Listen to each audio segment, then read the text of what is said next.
Hello বন্ধুরা, welcome to my first blog. So সকলকেই প্রথমে শুভ সরস্বতী পুজোর অনেক শুভেচ্ছা। তো আজকে আমি চলে গেছিলাম টালা প্রত্যয়ে। টালা প্রত্যয়ের এবারের সরস্বতী পুজো কিন্তু খুবই ফেমাস হয়েছে। অ্যান্ড টালা প্রত্যয়ে এসে বুঝলাম যে শুধু আমরা নয়, আমাদের মতো আরো অনেক মানুষেরা যারা মাকে দর্শন করতে এসেছে সরস্বতী ঠাকুরকে, কিন্তু এটা কিন্তু আমার প্রথমবার ছিলাম, কারণ এর আগে সুযোগ হয়ে ওঠেনি।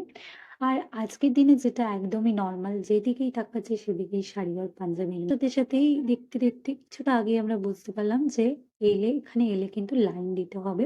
হ্যাঁ, ঠিকই শুনেছো, সরস্বতী ঠাকুর দেখতে গেলেও লাইন দিতে হবে। কিন্তু এটা কালী পুজোর মতো অত ভিড় বা ওরকম কোনো লাইন দিতে পারে না। জানোই যে টালা প্রত্যয়ে কালী পুজোতে কিরকম ভিড় হয়। যারা এসেছো বা যারা এসেছিলে তারা অলরেডি এক্সপিরিয়েন্স। আর তোমরা দেখতেই পাচ্ছ সরস্বতী মাকে একটা অ্যাস্থেটিক লুক দেওয়া হয়েছে এবারে। This is the end my blog. Tata.